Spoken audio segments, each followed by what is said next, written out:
السلام عليكم ورحمة الله وبركاته. أهلا بيك، معاك ميس خلود طه وانت هنا في اليورافيا. يلا بينا نبدأ مراجعتنا. خلصنا مراجعات شهر أكتوبر ونجحت وقفلت والحمد لله، والحمد لله مراجعتنا ما خرجش منها الامتحان. تيجي بينا ندخل على شهر نوفمبر بقى ونشوف إذا كنا هنقدر فعلا نقفل ولا لأ، بس أنا عارفة إنك شاطر وهتقدر تقفل. يلا بينا نبدأ مع بعض. خليني أفهمك حاجة، في ناس منكم عندها من الدرس التاني في الوحدة التانية اللي هو تطور مدينتنا لحد الدرس الخامس، وفي ناس عندها الوحدة التانية كلها على الامتحان. فاحنا هنراجعها كلها في المجمل بحيث ان انت حتى لو مش داخل الدرس ده في الامتحان نراجعه مع بعض، فبرضه انت هيكون دماغك اشتغلت معايا. يلا بينا تعالى نحل مع بعض، وفي الاخر هنشوف الخريطة برضه مع بعض بحيث ان هي ما تكونش فيها اي مشكلة بالنسبة لك. يلا بينا نبدأ بسم الله. تعالى كده نحل مع بعض أكمل، وأنا عارفاكم انتوا بتحبوا أكمل وما بتحبوش الأسئلة المقالي. تعالى نحل أكمل شوية. بتوفر المدينة الخدمات، هي بتوفر خدمات بتوفر المدينة الخدمات ايه؟ أو بلاش الخدمات، أنا هقول لك حاجة تانية. هي المدينة دي بتوفر خدمات، تمام؟ بلاش الخدمات، شيل كلمة الخدمات وحط لي كلمة المنتجات. تمام، يعني خدمات هي نفسها المنتجات. طب ايه هي المنتجات اللي بتوفرها؟ احنا اتفقنا ان المدينه هي بتجيب لك، بتزرع؟ لا ما بتزرعش. بتصنع؟ بتصنع. فاذا المدينه بتوفر لك المنتجات ايه؟ بتوفر لك المنتجات الصناعيه. طيب ومين اللي بيستفيد منها؟ احنا قلنا القريه والمدينه بيبدلوا مع بعض المنافع، فاللي بيستفيد منها القريه. طيب نيجي نعكس السؤال بقى. لو جينا قلنا على القرية بقى هي اللي بتوفر المنتجات ايه؟ القرية هي اللي بتعمل ايه؟ بتزرع، فبالتالي القرية بتوفر منتجات زراعية. قرية بتوفر ايه؟ منتجات زراعية. طب مين اللي بيستفيد منها؟ اللي بيستفيد منها هي المدينة. يعني قلنا الاتنين في ما بينهم تبادل منافع، في ما بينهم منفعة متبادلة. المناطق الزراعية هلاقيها فين؟ طبعا المنطقة الزراعية احنا لسه قايلينها بتستفيد منها مين؟ القرية. يبقى المنطقة الزراعية دي هلاقيها فين؟ هلاقيها في القرية. هلاقيها فين؟ في القرية. في القرية وحوالين مين؟ حوالين المدن. أو ممكن بدل كلمة حول دي يقول لك على أطراف. على أطراف إيه؟ على أطراف المدن. يبقى كده إذا الاتنين زي بعض. المناطق الصناعية أنا هلاقيها فين؟ على أطراف المدن. طب يا ميس ما هو كده ممكن ألاقي الاتنين موجودين جنب بعض. هقول لك لأ، ان انا ممكن الاقي الاتنين موجودين بس مش جنب بعض. يعني مفيش ارض زراعيه هلاقي جنبها مصنع، مفيش الكلام ده، استحاله ان هو يحصل. فبالتالي انا ممكن الاقيها حوالين المدن، هي نفسها كلمه على اطراف المدن. يعني ايه؟ يعني مثلا لو دي عندي المدينه اللي موجوده ادي كده عندي المدينه، تمام، ممكن الاقي هنا منطقه ايه؟ منطقه زراعيه. تمام، منطقه ايه؟ منطقه زراعيه. وممكن الاقي في الجزء الثاني مناطق صناعيه. تمام، يعني لو مثلا رحنا لمنطقه زي برج العرب، انا عندي بقى في مدينه هناك اللي هي المنطقه الصناعيه او المنطقه الحره اللي موجوده هناك. هل انا لو رحت للمصانع دي هلاقي جنبها ارض بتتزرع؟ لا، انا مش هلاقي جنبها ارض بتتزرع خالص، فبالتالي دي بعيده عندي. تمام تمام. المناطق السكنية بتوفر خدمات أساسية زي إيه؟ طبعا لو قلنا خدمات الأساسية زي مثلا المدارس لأن هي أساسية عشان التعليم. طب إيه كمان؟ والمستشفيات. يبقى بتوفر خدمات زي المدارس وإيه؟ والمستشفيات. تمام؟ تمام. مناطق الترفيهية هلاقيها فين؟ هنا المناطق الترفيهية زي الملاهي مثلا، الحديقة، أنطونيادوس، حديقة الحيوان، حاجات كتيرة جدا. طب أنا هلاقيها فين؟ طبعا هلاقيها موجودة في قلب المدن. قلب ايه؟ المدن. طيب زي ايه عندي؟ لسه قايلها لك دلوقتي، زي الحدائق. طب لو جينا قلنا المناطق السياحية بقى، أنا عندي مناطق سياحية كتير. طب زي إيه؟ زي عندي مثلا هنا المعابد. تمام؟ زي عندي مثلا المساجد. تمام، ممكن اقول كمان جامع عمرو بن العاص او الكنيسه المعلقه. فبالتالي المناطق السياحيه دي ممكن تبقى معبد، ممكن تبقى مسجد، ممكن كمان المتاحف. تمام كده؟ تمام. كانت الطرق قديمه غير ايه؟ الطرق قديمة كانت عاملة ازاي؟ الطريق بقى كان عامل ازاي؟ كنا قايلين ان الطريق كان غير ممهد. كان قايلين ان الطريق كان غير ايه؟ ممهد. غير ممهد خالص. يعني ما قلنا ان الطريق دي الطريق ده كان مش متمهد، يعني مش على سوى واحد زي طريق العربيات، غير ممهد. وايه تاني؟ ها افتكر معايا، كان غير ممهد وضيق. يعني حتى كنت قاعده اقول لك ان الطريق ده ما يمشيش فيه عربيتين، ممكن يمشي عربيه ورا التانيه، لكن عربيتين ثلاثه يمشوا جنب بعض لا، ما ينفعش. المنازل كانت عامله ازاي؟ طبعا المنازل كانت بسيطه، بتتكون من العفش الاساس البسيط اللي هم محتاجينه بس، ووسيله المواصلات كانت محدوده.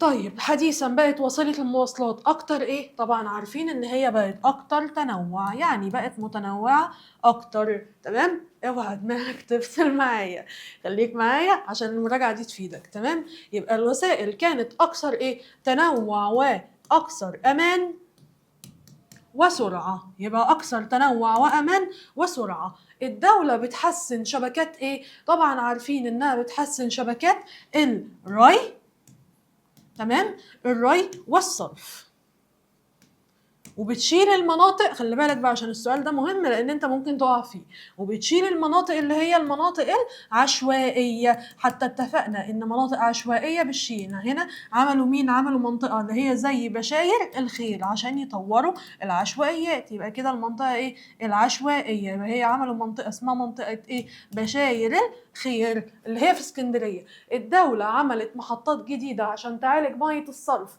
زي محطه ايه؟ ميه الصرف كان حاجه اسمها، بص بقى انت احفظها معايا، ميه الصرف بالصاد، فيها صاد. يبقى المحطه كان اسمها الجبل الاصفر. المحطه كان اسمها ايه؟ الجبل الاصفر. طب فين الجبل الاصفر دي؟ دي موجوده في القليوبيه. دي موجوده فين؟ في القليوبيه. دي موجوده فين؟ في القليوبيه. تمام. الدوله عملت ايه؟ ازالت المناطق ايه؟ ايه المناطق اللي الوحيده اللي زالتها؟ هي زالت اي مناطق عادي ولا زالت مناطق معينه؟ لا يا ميس انت قلتي لي انها زالت مناطق معينه. طيب ايه بقى المناطق اللي هي زالتها؟ زالت المناطق العشوائيه. طيب بهدف تقليل ايه؟ طبعا بهدف تقليل الازدحام. ماشي. طب زي مين في اسكندريه اللي عملتها؟ لسه قايلينها بالشين، هتبقى مين؟ بشاير الخيل. الدولة عملت مدن جديدة في المناطق الصحراوية. أي مدينة جديدة، حطها قاعدة في دماغك كده، أي مدينة جديدة بتتبنى بتكون معمولة عشان يقلل الازدحام. يبقى اتعملت المدن دي بهدف تقليل إيه؟ بهدف تقليل الازدحام. تبذل الدولة جهود لتطوير الريف زي مبادرة، خلي بالك بقى انت عندك مبادرتين، 100 مليون صحة وحياة كريمة. 100 مليون صحة لما خدناها قلنا ان دي للكشف والعلاج عن الامراض. طب حياة كريمة هي دي بقى بتاعت الريف. يبقى حياة كريمة بالراه. حياة كريمة بايه؟ بالراه. يبقى كده اللي هي بتطور مين؟ بتطور الريف. يبقى المبادرة اللي بتطور الريف هي مبادرة حياة كريمة. هي مبادرة حياة ايه؟ كريمة. مدينة ايه تعرضت للعدوان؟ المدينة الوحيدة اللي قلنا تعرضت للعدوان هي مدينة السويس. ليه؟ هو عدوان ايه اصلا؟ اللي هو العدوان الاسرائيلي.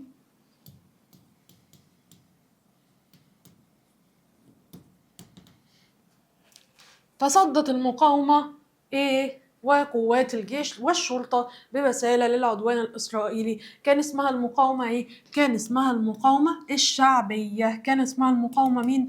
الشعبية. طب مين المقاومة الشعبية دي يا ميس؟ اللي هو الشعب عادي يعني، بس هم عشان دفعوا عن البلد فقالوا عليهم المقاومة الشعبية. دخلت الدولة وسيلة مواصلات. تمام. طبعا احنا قلنا ان وسائل المواصلات زمان كانت محدودة. تمام. فهنا دلوقتي لما دخلوا وسيلة مواصلات جديدة بقت عاملة ازاي؟ قالك بتجمع ما بين السرعة والأمان. تمام. السرعة والأمان والكفاءة. ماشي. وإيه كمان؟ والسهولة. الدولة دخلت وسيلة مواصلات جديدة زي ايه؟ زي عندي ايه الحاجات الحديثة اللي دخلت؟ قلنا زي مترو اللي هو اسمه مترو الأنفاق، وكان عندي قطر اللي هو القطار الكهربائي.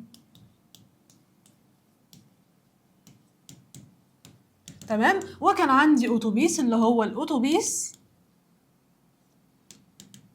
الترددي.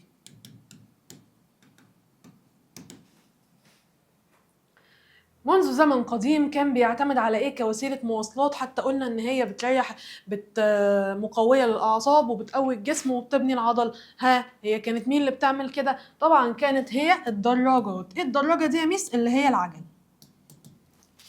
ساهمت الاجهزه التكنولوجيه في تسهيل ايه؟ في تسهيل، طبعا دي هنا حاجه شبه الحاجات الخدميه كده، هتسهل مين؟ هتسهل حياتنا احنا، فبالتالي في تسهيل حياه الانسان. طيب، وسرعت انجاز مين؟ سرعت انجاز الاعمال. تمام تمام. من الادوات المنزليه القديمه، ايه الحاجات اللي كانت موجوده قديما؟ حتى قعدت اجيب لك لمبه جاز وقعدت اشرحها لك. كان اللي موجود زمان حاجه اسمها مصابيح الكيروسين. وايه تاني وكان موجود؟ الغسالات. طب ايه تاني كان موجود؟ الهواتف الارضيه.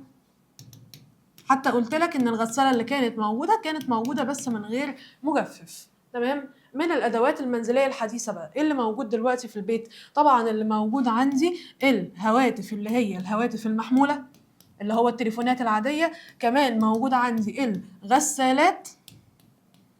تمام. وكمان موجود عندي الثلاجات الحديثه.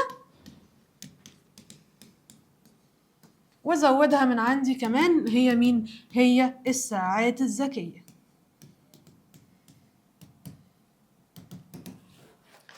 تضم مدينتنا العديد من الأماكن الخدمية. طب إيه نوع الأماكن الخدمية دي؟ طبعا إحنا واخدين أماكن خدمية إيه؟ تعليمية. مين تاني؟ تعليمية. قلنا تعليمية زي المدرسة، صحية زي المستشفى. تمام. عندي كمان خدمات أمنية زي مركز الحماية المدنية ومركز الشرطة. وعندي كمان خدمات تجارية، اللي هي مين؟ اللي هي السوق. من الأماكن الخدمية التعليمية، تعليم بتعلم فين؟ طبعا وانت مغمض عينك، أكيد مش بتعلم في بيتكم، لا احنا بنتعلم في المدرسة. بنتعلم فين؟ في المدرسة. طب الصحية، بس هنا بحسن صحتي فين؟ بنحسن صحتنا فين؟ في المستشفى. طيب تجارية، تجارية دي أنا ببيع واشتري فين؟ في السوق، طبعا في الأسواق. والأمنية طبعا زي إيه؟ طبعا زي مركز هنا اللي هو مركز الشرطة أو مركز الحماية المدنية، لأن الاتنين طبعا بيوفروا لي أمان. الدولة بتطور الخدمات الصحية من خلال مبادرات ايه؟ طبعا صحية، مش محتاجة كلام، حاجة ليها علاقة بالصحة. المبادرة اللي انت خدتها فيها صحة كان اسمها ايه؟ كان اسمها 100 مليون صحة. طيب لو جينا هنا، الدولة بيقوم بالخدمات التعليمية مين؟ بص بقى، خلي بالك من حاجة. لو قلت لك المكان، أنا هنا لو عايز المكان هتقول لي المكان بتعلم فين. طب يقوم، مين اللي بيقوم؟ يعني اللي بيعمل، يعني الشخص اللي بيشتغل. اللي بيشتغل في الخدمات التعليمية في المدرسة هو مين؟ مين شغال في المدرسة؟ طبعا هنا المعلم. طب صحية، مين بيعالجك؟ الدكتور. طب أمنية، مين اللي هو بيحقق لك الأمان؟ طبعا عارفين إن هو الشرطي. تمام تمام. توجد أماكن خدمية أخرى. طب زي أماكن إيه؟ زي عندي هنا الأماكن دي هي مش أنواع، يعني إحنا ما قلناش عليها أنواع، دي ذكرها لك في آخر صفحة في الكتاب ذكرها لك. طب زي إيه اللي موجود عندي؟ طبعا اللي موجود زي أماكن العبادة زي المساجد، فبالتالي هي أماكن خدمية بس ما قلناش هي نوعها إيه. ومكاتب البريد. تمام. ومكاتب البريد ومراكز هنا الشباب.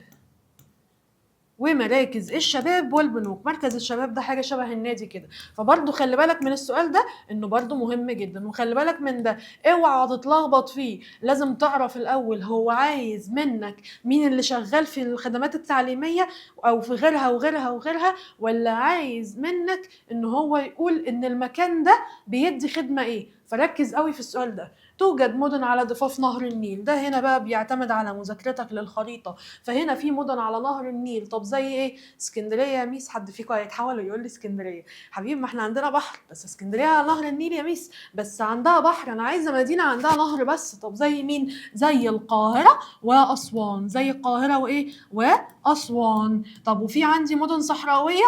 طب زي مين اللي في الصحراء؟ قلنا مدينة واحدة بس، اللي هي مدينة الخارجة. اللي هي مدينة ايه؟ الخارجة. في مدن ساحلية بتطل على البحر؟ في مدن ساحلية. طب زي ايه؟ زي عندي الاسكندرية الاسكندرية وبورسعيد. دي الاسكندرية بورسعيد الاتنين دول موجودين على البحر المتوسط ولا الأحمر؟ طبعا موجودين على البحر المتوسط. ومين تاني على البحر الأحمر؟ اللي هي شرم الشيخ. شرم الشيخ، الغردقة، أي حاجة، المهم مدينة تكون موجودة على البحر الأحمر. وإجابتك هتبقى صح.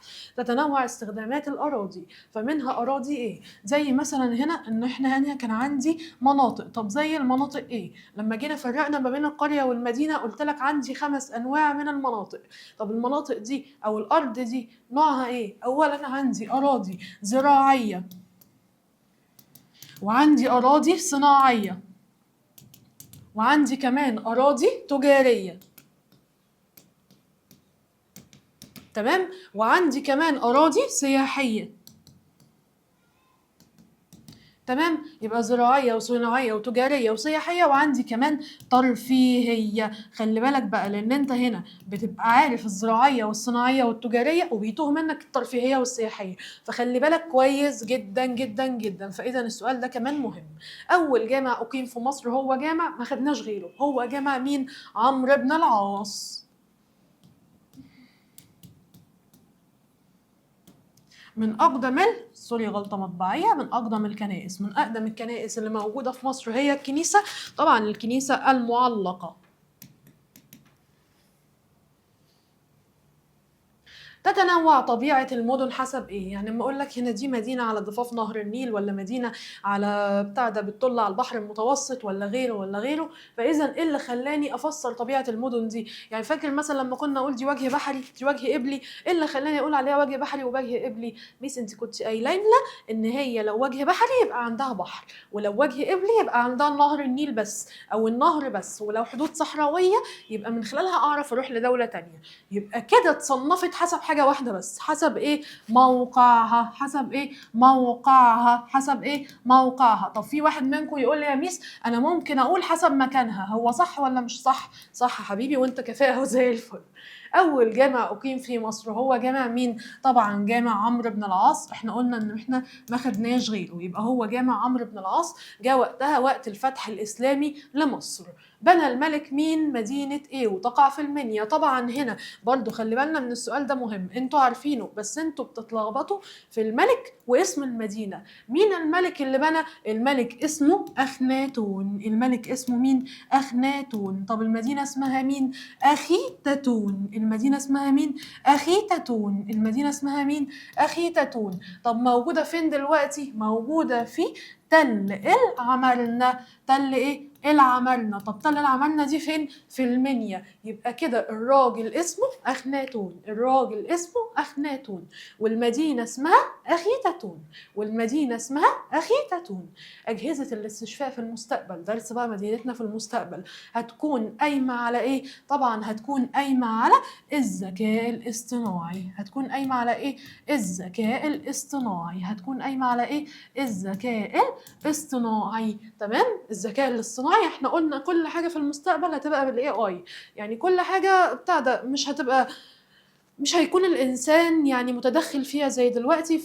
في المستقبل هتكون الحياة أسهل بكتير. قلنا الكلام ده بعد 10-20 سنة، وحتى لو الحاجة دي موجودة دلوقتي في دول تانية، بس أنا قلت لك إن الحاجة دي غالية إنها تدخل عند مصر، فعشان كده المفروض بتدخل، بس بتدخل واحدة واحدة للدولة. فهنا بعد 10-20-30-40 سنة، بص ما تستعجلش، هتلاقي الحاجة دي بقت موجودة. تعمل المراكب والسيارات في المستقبل هتشتغل بالطاقة ايه؟ طاقة ايه عندي؟ هي طاقة شمسية. هي طاقة ايه؟ شمسية. تمام؟ هي الطاقة اللي احنا الوحيدة اللي خدناها هي الطاقة الشمسية.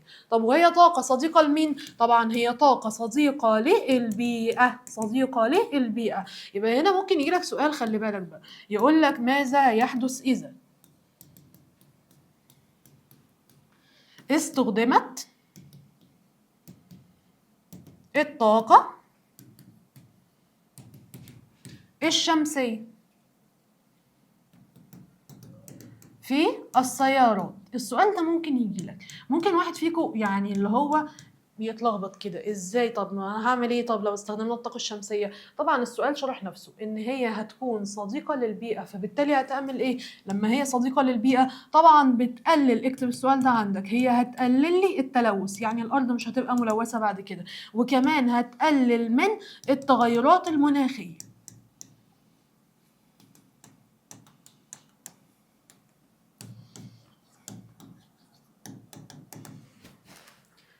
يمكن تحويل الطاقة الشمسية إلى كهربائية من خلال ألواح. طبعا هنا الطاقة الشمسية هحولها لكهربائية من خلال ألواح إيه؟ طبعا من خلال الألواح الشمسية.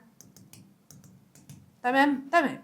من القيم التي يجب أن نتمسك بها لبناء المستقبل. احنا قلنا عشان يكون عندنا مستقبل لازم يكون عندنا حاجات اتربينا عليها في الماضي، يعني ما ينفعش ان انا اطلع عيل نافع في المجتمع او اطلع حد راجل او بنت نافعين في المجتمع من غير ما نكون متربيين واحنا صغيرين. قلنا عشان يكون عندنا مستقبل لازم نتمسك بالقيم اللي عملها اجدادنا في الماضي. طب زي مين؟ عندي زي قيمة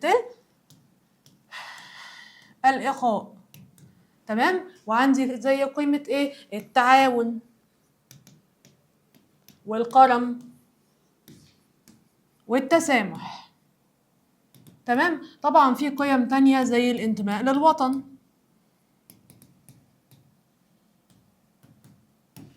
تمام؟ ده كده القيم اللي احنا المفروض نعملها. اكبر محافظة في مصر هي محافظة ايه؟ طبعا مش محتاجة، اكبر محافظة على الخريطة هي محافظة الوادي الجديد. هي محافظة الوادي ايه؟ الجديد. هي محافظة الوادي ايه؟ الجديد. واصغر محافظة هي محافظة دمياط. اصغر محافظة هي محافظة دمياط. تمام؟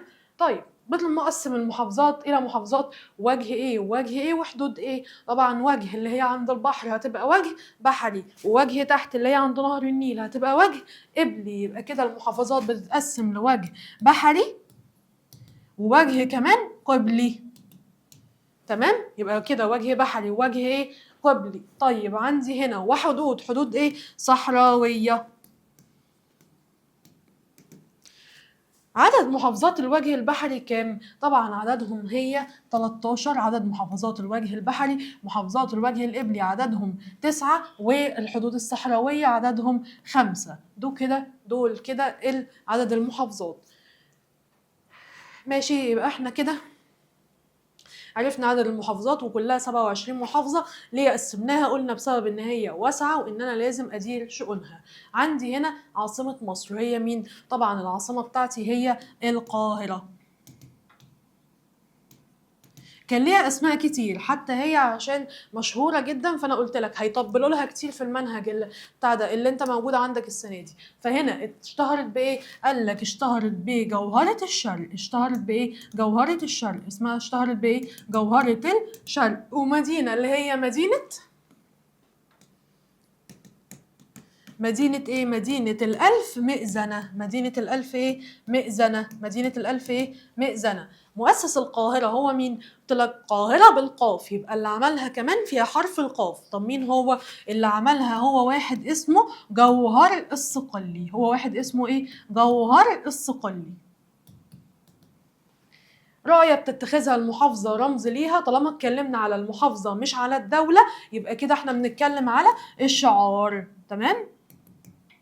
ده كده الشعار. طيب خلاص خلصنا اكمل الميس. طب اكمل صعب علينا بس هو بيجي لنا على هيئه اختيارات. هقول لك لو جالك على هيئه اختيارات خير وبركه، تمام، وبكده يبقى انت دخلت الامتحان وانت ضامن الدنيا. بس لو جه على هيئه اكمل لازم دايما تبقى عارف، تبقى يعني فاهم ان ممكن فعلا يجي لك سؤال اكمل، وفي السؤال ممكن ما تعرفش ان انت تحله. فعشان كده انا بحط اكمل بدل الاختيارات، بحيث ان الاكمل ده هو سهل عليك لو انت جالك اختيارات، وسهل عليك برضو ان انت تعرف تحله في الامتحان لو ما جالكش اختيارات. طيب صح ولا غلط كانت الطرق قديما غير ممهدة؟ صح ولا غلط؟ طبعا العبارة صح، لأن الطريق ما كانش متمهد. كانت وسيلة المواصلات قديما متنوعة، هم كانوا كتير ولا كانوا قليلين؟ لا يا ميس كانوا قليلين، فإذا العبارة هتبقى غلط. تعرضت مدينة بورسعيد للقصف أثناء العدوان الإسرائيلي، هي كانت مدينة بورسعيد؟ لا يا ميس انت قلت لنا السويس، فإذا العبارة هتبقى إيه؟ العبارة هتبقى غلط. تعاون أهل السويس لإعادة بناء المدينة مرة أخرى، هم الناس رجعت اتعاونت مع بعض مرة تانية عشان يرجعوا يبنوا المدينة؟ طبعا العبارة هتبقى صح.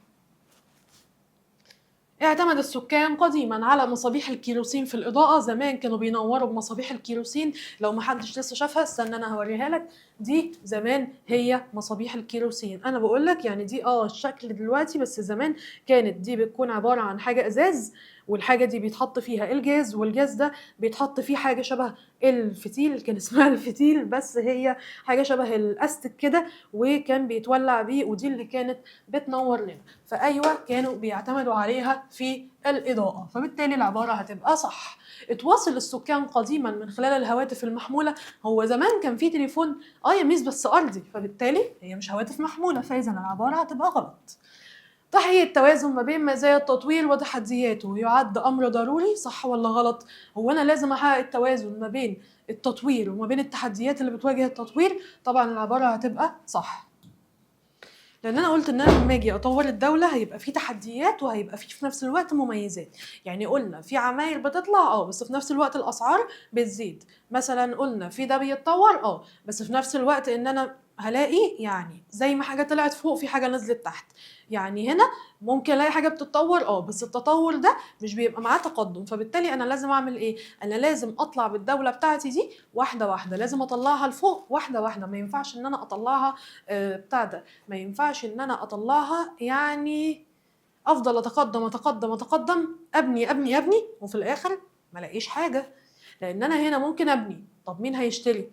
ممكن اطور، طب مين هياخد التطوير ده؟ فلازم يبقى فيه توازن. المدارس من الخدمات الصحيه، هي المدرسه بتعالجك؟ لا يا ميس، فبالتالي العباره هتبقى غلط.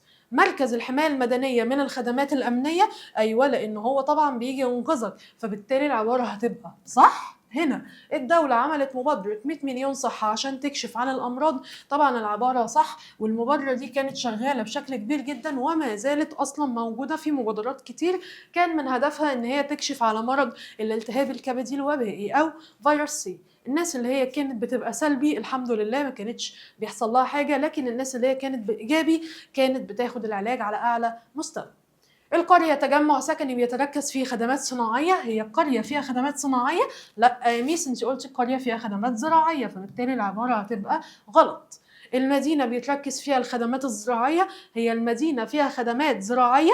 لا يا ميس المدينة ما بتزرعش، انت قلتي لو المدينة بتزرع حوالين المدن، فبالتالي هنا العبارة هتبقى غلط. المناطق الصناعية بتتبنى في داخل المدن، هي المناطق الصناعية موجودة جوه المدينة نفسها؟ هو أنا في مصانع عندي جوه المدينة؟ حتى لو لقيت مصنع ولا اتنين بس مش هلاقيهم كتير، فبالتالي ما ينفعش قلت أبنيها داخل المدن. طب ليه؟ قلنا عشان ما يحصلش تلوث بيئي. جامع عمرو بن العاص ده أول جامع اتعمل في أفريقيا، طبعا العبارة صح لأن احنا ما خدناش غيره وهو أول جامع فعلا. شرم الشيخ موجودة عند نهر النيل، هي شرم الشيخ عند نهر النيل؟ لا يا ميس انت قلت لنا على البحر الأحمر، فإذا العبارة غلط. استقر المصريين القدماء على نهر النيل عشان وفرة المياه العذبة، هم استقروا لوفرة المياه العذبة؟ ايوه يا ميس ده اول سبب، لانه لقى مكان يشرب فيه زي ما انت قلت لنا كده، فبالتالي العبارة صح. وسيلة المواصلات في المستقبل هتكون ذاتية القيادة، يعني العربية هتبقى من غير سواق، طبعا العبارة هتبقى صح. طبعا هنا في ناس بتقول لي مثلا يا ميس الحاجات دي موجودة دلوقتي في امريكا وروسيا، اقول لك حبيبي امريكا وروسيا معاهم فلوس، احنا ما عندناش، فبالتالي هنا قلت لك الحاجات دي هتيجي بس في المستقبل بعد 20-30 سنة من دلوقتي. سوف تجد آلات زراعية في المستقبل تجعل الزراعة أسهل وأسرع، طبعا العبارة هتكون صح. المدن الساحلية سوف تعمل في المستقبل بالبنزين، في المستقبل هيبقى في بنزين؟ لا يا ميس بالطاقة الشمسية، فطبعا العبارة غلط. المصريين القدماء أهملوا التخطيط لبناء المدن. هم أهملوا التخطيط لبناء المدن؟ لا يا ميس، هم المدينة أخيتاتون دي بتتكلم عن إيه؟ فبالتالي العبارة هتبقى إيه؟ صح. طبعا هم ما أهملوش، العبارة هتبقى غلط معلش. هم ما أهملوش، هم اهتموا. اختار الملك أخناتون موقع مدينة أخيتاتون على الضفة الشرقية لنهر النيل. اختارها على الضفة الشرقية لنهر النيل. أيوة يا ميس زي ما أنت قلت لنا، فإذا العبارة هتبقى صح، هي اختارها فعلا على الضفة الشرقية لنهر النيل. بناء المستقبل يحتاج للتمسك بالقيم اللي اتعلمناها في الماضي. طبعا العبارة هتبقى ايه؟ هتبقى صح. قلت لك عشان يبقى عندك مستقبل لازم الأول يبقى عندك ماضي. لو جينا هنا قلنا التسامح يعني أن ننجز الأعمال المختلفة معا. هو التسامح ده معناه إن أنا أنجز الأعمال بتاعتي؟ لا يا ميس، قيمة التعاون التسامح ده إن أنت قلتي إننا نقلل الخلافات ما بين الناس، فبالتالي العبارة هتبقى غلط. صغر مساحة مصر ساعد على تقسيمها لعدد من المحافظات. هي مصر صغيرة؟ ده احنا قلنا ان مصر لوحدها 1,000,000 كيلومتر مربع، فازاي هي هتكون صغيرة؟ فطبعا العبارة هتبقى ايه؟ العبارة هتبقى غلط. محافظة الوادي الجديد أكبر محافظات مصر مساحة. أيوة يا ميس زي ما انتي قلت لنا، فإذا العبارة هتبقى صح. محافظة المنيا من محافظات الحدود الصحراوية. احنا كبار وعارفين الخريطة، هي المنيا عند الصحراء، يعني اعرف اروح من خلالها لدولة تانية؟ لا غلط، فبالتالي العبارة هتبقى ايه؟ العبارة هتبقى غلط. مصر اتقسمت ل 27 محافظة بسبب ضيقها. تاني يعني بص السؤال اهو متغير لك. احنا قلنا زي ما قلنا، يعني قلنا فوق صغر مساحة مصر، طب هنا هي اتقسمت بسبب ضيقها. طبعا العبارة هتبقى ايه؟ العبارة هتبقى غلط. تعتمد العاصمة الإدارية الجديدة على التكنولوجيا والطاقة النظيفة. طبعا العبارة صح من غير الكلام، لأن أنا طبعا لما أجي أبني حاجة جديدة أكيد مش هعملها على حاجات قديمة، يعني مش هعمل حاجات فيها قديمة راحت من سنتين 3، لا أنا هبني دايما حاجة جديدة. طب لو قلنا هنا بيرتبط العيد القومي للقاهرة بتأسيس صلاح الدين الأيوبي لها. هو صلاح الدين هو اللي عمل القاهرة؟ لا يا ميس انت قلت لنا بالقاف وصلاح الدين ما فيهوش قاف، يبقى إذا العبارة هتبقى غلط. طب اكتب ما تشير إليه العبارة. مدينة رمز للصمود والتحدي. عايز اسم المدينة. طبعا احنا خدنا هي مدينة واحدة اتكلمنا عليها فيها صمود وتحدي، اللي هي مدينة السويس. لو قلنا مناطق تنتشر في القرى وعلى أطراف المدن وهي ثروة قومية لازم إن أنا أحافظ عليها، طبعا في القرى هي مين؟ هي الأراضي الزراعية.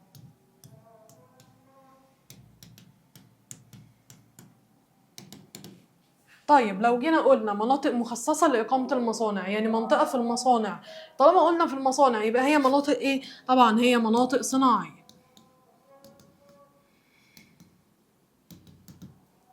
مناطق مخصصة لبناء المنازل، حاجة ببني فيها المكان، يعني حاجة أنا بعيش فيها، فبالتالي هي هنا فيها خدمات زي المدارس والمستشفيات، فبالتالي اسمها مناطق سكنية. طب لو جينا قلنا هنا مناطق زي الأندية الرياضية، أندية رياضية وحدائق عامة وغالبا في قلب المدن، قلنا طبعا هي اسمها مناطق إيه؟ اسمها مناطق ترفيهية.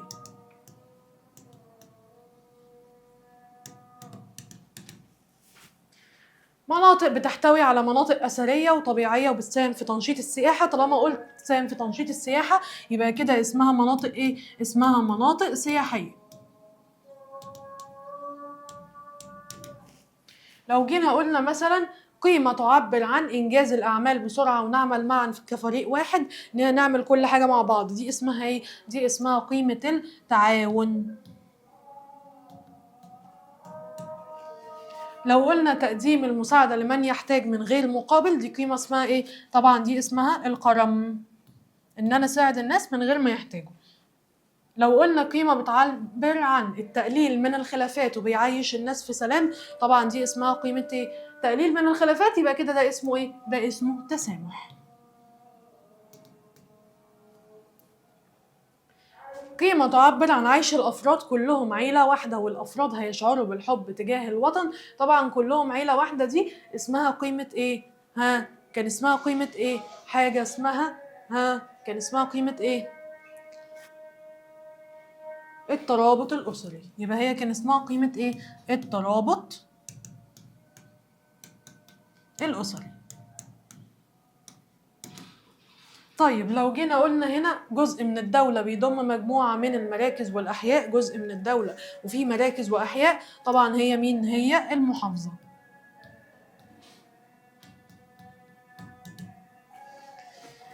راية بتتخذها المحافظة رمز ليها، تعبر عن نشاط سكانها أو جزء من تاريخها. طبعا هي مين؟ هو الشعار، شعار المحافظة، لأن احنا اتكلمنا هنا على المحافظة. طيب خلي بالنا من حاجة، فرق ما بين الشعار والعلم. العلم بتاع الدولة يعني بتاع المحافظات كلها. طب هو كل محافظة ليها علم؟ لا، لكن كل محافظة ليها شعار. تمام؟ تمام. ايه المقصود بالاماكن الخدميه؟ يعني ايه كلمه اماكن الخدميه؟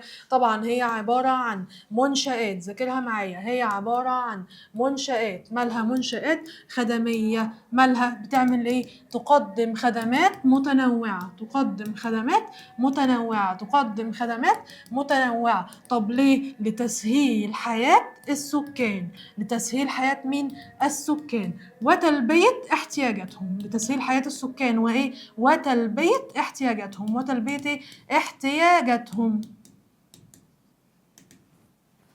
لو قلنا مثلا المدينة، المدينة دي هي عبارة عن ايه؟ خلي بالك من حاجة، تمام؟ انا هفرق لك ما بين حاجتين، المدينة والقرية. تمام؟ المدينة والقرية هي قال لك ان دي تجمع سكني. تمام؟ تجمع ايه؟ سكني. تجمع ايه؟ سكني. تمام؟ والقرية نفس الكلام، هي برضه تجمع سكني. يبقى تاني، المدينة هي عبارة عن ايه؟ تجمع سكني. والقرية برضو نفس الكلام، هي تجمع سكني. التجمع السكني ده يبقى انت كده لو لقيت كلمة تجمع سكني يبقى كده حاجتين، يا اما عندك مدينة يا قرية. لكن لو ما لقيت هنا، ما لقيتش كلمة تجمع سكني، يبقى ولا قرية ولا مدينة، المنطقة بس نوعها ايه. تمام؟ زي ما قلنا منطقة زراعية، صناعية، ترفيهية، اي حاجة من الحاجات دي. يبقى كده تجمع سكني. طب المدينة فيها نشاط ايه؟ هنقول يتركز فيها نشاط الصناعة والتجارة. تمام؟ ويتوفر فيها الخدمات الأساسية. طب خدمات أساسية زي إيه؟ زي المدارس والمستشفيات.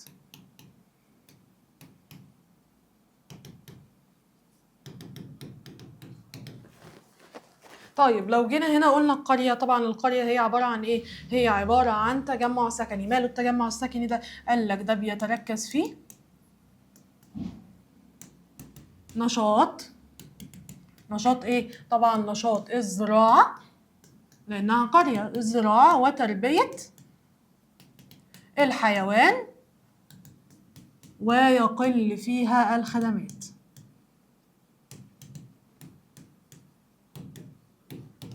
طيب لو جينا اتكلمنا على التخطيط لبناء المدن، يعني ايه كلمة تخطيط؟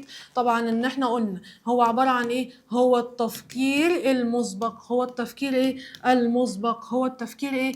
المسبق. ليه؟ لتنظيم استخدام الارض. هو التفكير المسبق لايه؟ لتنظيم استخدام الارض. لتنظيم استخدام مين؟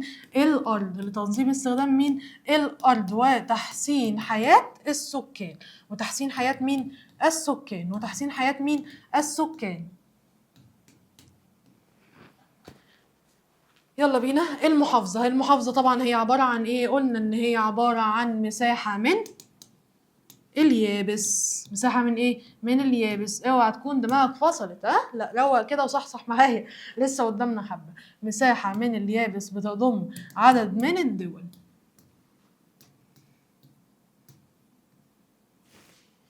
ايه شعار المحافظة؟ يعني عبارة عن ايه شعار المحافظة ده؟ قال لك ان هي شعار ده عبارة عن راية. راية تتخذها الدولة. راية تتخذها ايه؟ الدولة. راية تتخذها ايه؟ الدولة. تعبر عن نشاط سكانها. يبقى راية تتخذها ايه؟ الدولة. تعبر عن نشاط سكانها. تعبر عن نشاط سكانها. بتعبر عن نشاط ايه؟ سكانها. خلي بالك، ركز لي كويس على المقالي، ما تجيش تذاكر لي اكمل وتسيب لي المقالي. اهم حاجة المقالي والخرايط، عشان المقالي ده يلم لك دماغك كلها. يبقى بتعبر عن نشاط سكانها أو جزء من تاريخها.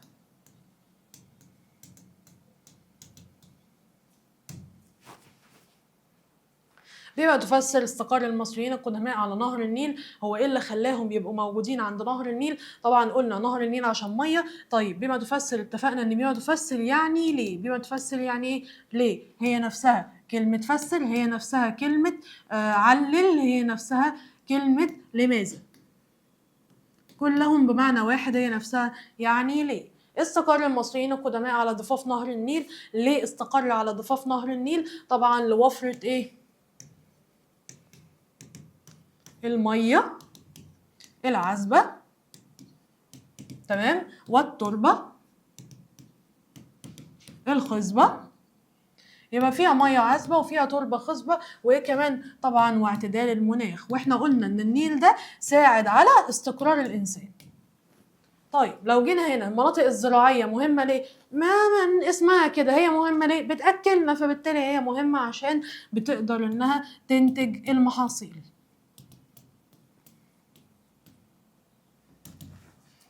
أهمية المناطق الصناعية، المناطق الصناعية مهمة ليه؟ طبعا هنا تنتج المحاصيل والغذاء، خلي بالك، تمام؟ لو تنتج المحاصيل بس عادي، بس جود من عندك الغذاء. أهمية المناطق الصناعية هي مهمة ليه؟ عشان بتوفر المنتجات الصناعية.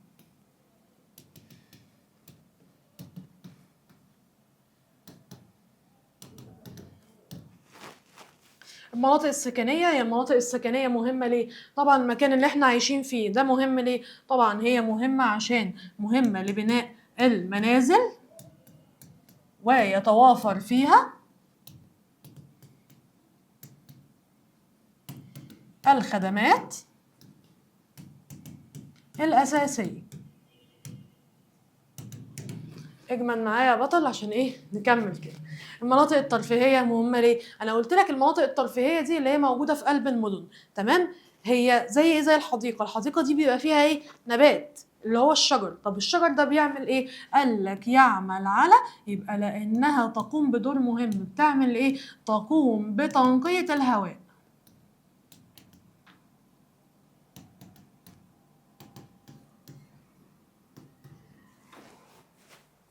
المناطق السياحية هي مهمة ليه؟ طبعا منطقة سياحية فبالتالي هتعمل ايه؟ قالك بتنشط حركة السياحة. بتنشط ايه؟ بتنشط حركة السياحة، تمام؟ بتنشط حركة السياحة وتحسن من حياة السكان. لا معلش سوري، هي مش تحسن حياة السكان، هي بتوفر فرص عمل.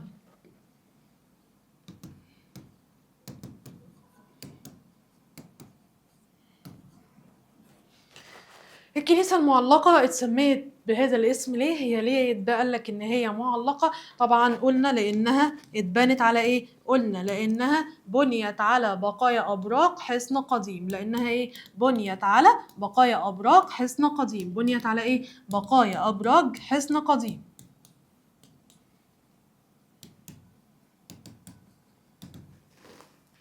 طيب إنشاء المناطق الصناعية بعيدا عن المناطق السكنية ليه؟ لأن احنا قلنا المناطق الصناعية دي بتطلع دخان، فقلنا عملناها ليه؟ لمنع تلوث الهواء.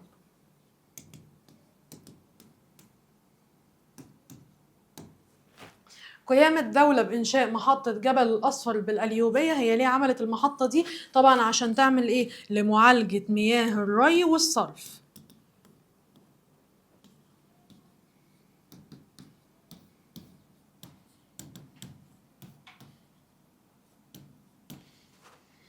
إنشاء الدولة العديد من المدن الجديدة. بنعمل مدن جديدة ليه؟ حاجة من الاتنين، إما عشان تكون عاصمة وإما عشان تكون نقلل منها الزحمة. فطبعا هنا هي عملت مدن كتير بس مش كل المدن هتكون هي العاصمة بتاعتنا، فبالتالي عملها عشان تقليل الازدحام.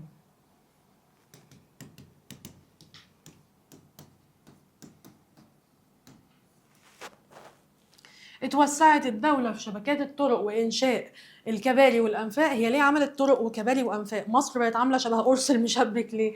قال لك هي عملت كده طبعا عشان تقدر إنها تقليل الازدحام المروري. يعني مش بس ازدحام السكان بتاع المدن، لا أنا عايز أعمل إيه؟ أقلل الازدحام المروري. نفس الكلام، إجابة ده هو ده، تمام؟ لما نعمل محور جديد زي محور رود الفرج، ولما نعمل كوبري جديد، اي حاجه بتعمل كده، يعني اي حاجه الدوله بتعملها في الطريق بتبقى هدفها ايه؟ تقليل الازدحام المروري.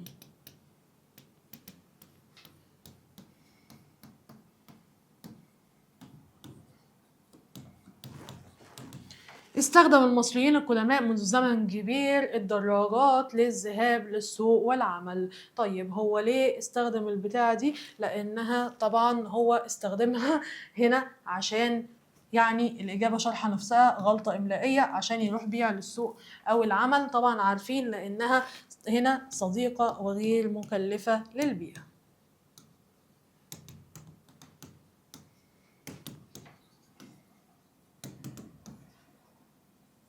طيب لو جينا اتكلمنا قلنا لازم ان احنا نرجع نستخدم العجل. ليه لازم نرجع نستخدمه؟ عشان اول اجابه اللي احنا قلناها دي، طبعا قلنا لانها صديقه وغير مكلفه للبيئه. صديقه وايه؟ وغير مكلفه للبيئه. صديقه وايه؟ وغير مكلفه للبيئه. صديقه وايه؟ وغير مكلفه للبيئه. كمان عندي هي بتقوي العضلات. هي بتقوي الايه؟ العضلات.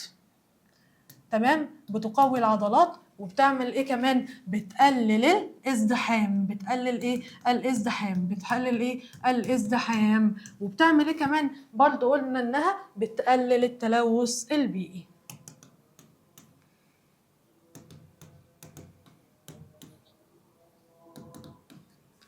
تحقيق التوازن بين مزايا التطوير امر ضروري. يعني زي ما قلت لك ان زي ما انا بطلع شوي بطلع وبطور، لازم ان انا اطور الحاجه دي واحده واحده. فبالتالي لازم اعمل ايه؟ ان انا ما اطلعش مره واحده ولا ان الحاجات بتنزل. فبالتالي بعمل كده ليه؟ طبعا لضمان جوده الحياه.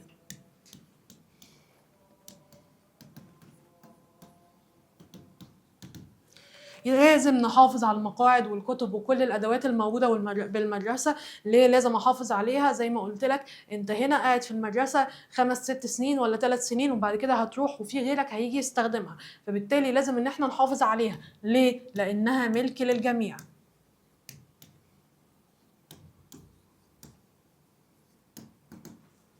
أهمية الخدمات الصحية والتعليمية للمواطنين. هي مهمة. ليه الخدمات الصحية والتعليمية؟ طبعا الصحية عندي بتعمل إيه؟ بتقدم الكشف والعلاج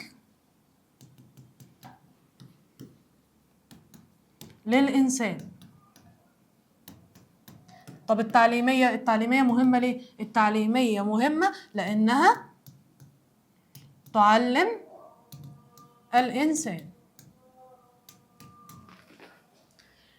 الدولة بتعمل مبادرة 100 مليون صحة. هي ايه اللي خلاها تعمل مبادرة 100 مليون صحة؟ طبعا هي صحة، فانت هنا بتعمل ايه في صحتك؟ نكشف عليها ونعالجها. فهي للكشف المبكر عن الأمراض وعلاجها. الدولة بتراقب الأسعار بشكل مستمر. ايه اللي يخليها بتعمل كده؟ طبعا لمنع الغلاء. أهمية الشرطة ومركز الحماية المدنية. طبعا الشرطة عارفين إن هو البوليس. مهم ليه البوليس؟ طبعا لأن هم بيقوم بخدمات كتيرة. طب منها إيه؟ منها الخدمات دي ملاحقة الجناة. ملاحقة مين؟ الجناة. ملاحقة الجناة والمفسدين. كمان بيقوم بخدمة تانية زي تنظيم المرور وتحقيق الأمان. طيب لو قلنا هنا مركز الحماية المدنية مهم ليه؟ قلنا لأن هو برضه بيقدم خدمات كتير. طب زي إيه؟ زي عندي إطفاء الحرائق، يعني هو اللي بيطفي الحريقة. كمان هو بيعمل إيه؟ هو بيقدر إن هو ينقذ المتضررين. إنقاذ إيه؟ المتضررين. إنقاذ إيه؟ المتضررين. يعني إيه المتضررين؟ يعني الناس اللي حاطط لهم حاجات حوادث. يعني إنقاذ المتضررين. طب من إيه؟ من الحوادث مثل الزلازل والبراكين. لو قلنا أهمية التخطيط الجيد لبناء المدن، هو ليه مهم إن أنا أخطط كويس عشان أبني المدينة؟ طبعا هي مهمة عشان هنا يظهر المدن بشكل أكتر تنظيما وجمالا. يعني قلت لك ان احنا لازم ننظم دايما. زي ما قلت لك ان اوضتك لازم تبقى متنظمه عشان يكون شكلها حلو. كمان عشان نقدر اننا نقلل الازدحام. ماشي. ونقدر كمان اننا نوفر الخدمات الاساسيه.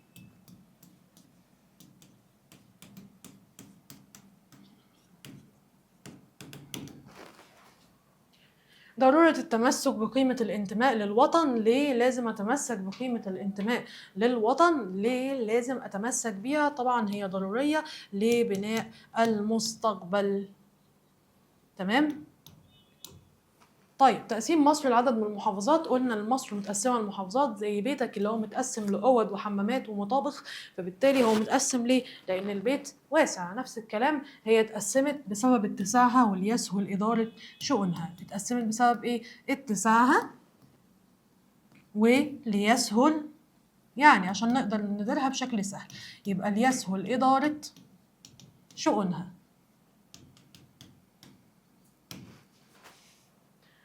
كل دولة ليها عاصمة. هي ليه ليها عاصمة؟ قال لك لأن العاصمة دي يعني مش بس القاهرة ليها، مصر عاصمتها القاهرة، لا ده كل دولة في الدنيا ليها عاصمة. طب ليه لكل دولة عاصمة؟ طبعا عشان لكي يسهل إدارة شؤون الدولة.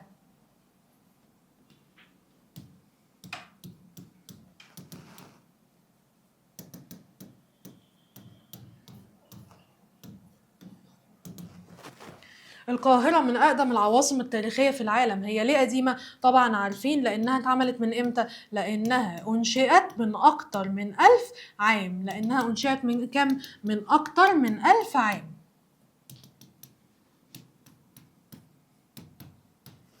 طيب لو جينا قلنا وجود الشمس الساطعة، حتى احنا كنا قايلين ان الشعار بتاع المحافظة بتاعتنا 3 حاجات: القاهرة والجامع الازهر والشمس. ليه عملوا الشمس؟ قلت لك الشمس بتنور لك ليدل على ان الازهر ماله؟ ليدل على ان الازهر منارة الاسلام في العالم.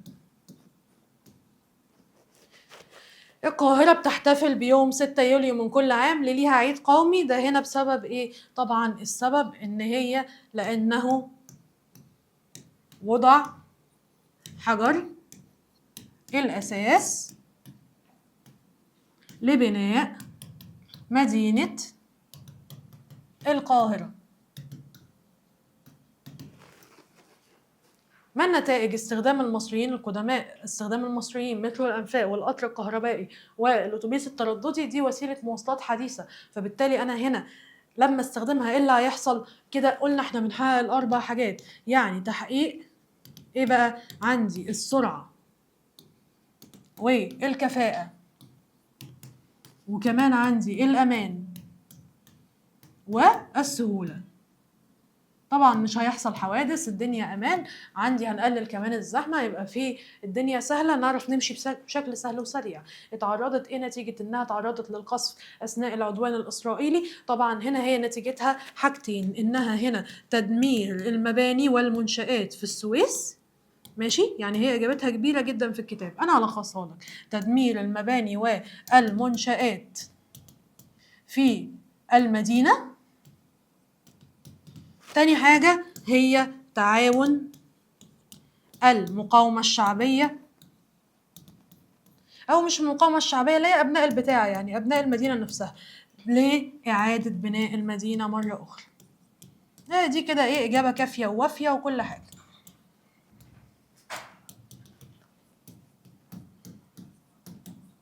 تطور المدن المصرية هي ايه نتيجة التطور ده؟ قلت لك هنا لو التطور طلع قوي انا هلاقي الحاجات بتنزل قوي، فاحنا هنقول ده هنا عامل على ايه؟ قال لك تحقيق مميزات، يعني تحقيق هنا ساعد على ايه؟ مميزات. تمام، مثل ايه؟ طبعا زي مثلا توفير فرص عمل، ماشي، وتحسين حياة السكان. وايه تاني؟ ووجود تحديات مثل غلاء الاسعار، وكمان عندي ارتفاع مستوى المعيشة.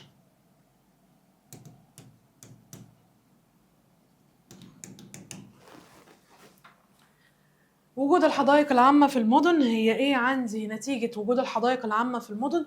خلي بالنا من حاجة، ان هو ممكن يجي لك سؤال يقول لك مثلا دلل تطور المدينة دي سلاح ذو حدين. طبعا هي بقى فيه مميزات زي توفير فرص عمل وتحسين حياة السكان وغلاء الأسعار وارتفاع مستوى المعيشة. الحدائق العامة هي موجودة في المدن، ايه نتيجة انها موجودة عندي في المدن؟ طبعا هي بتعمل على ايه؟ تعمل على تنقية الهواء.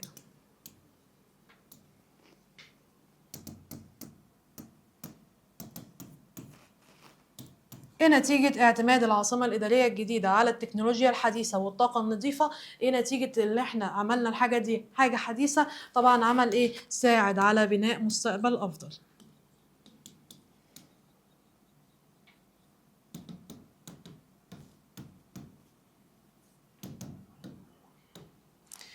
استخدام الألواح الشمسية بالنسبة للمنزل، لو احنا استخدمناها في المنازل هنعمل ايه؟ يعني احنا قلنا ان هنا الألواح الشمسية دي لما استخدمها واولد منها طاقة كهربائية، ده كده هقدر ان انا استخدمها كبديل للفحم والبترول والغاز الطبيعي. فبالتالي انا هنا لما استخدمها هعمل ايه؟ طبعا هنا هقدر ان انا تشغيل الأجهزة الكهربائية. تمام ماشي.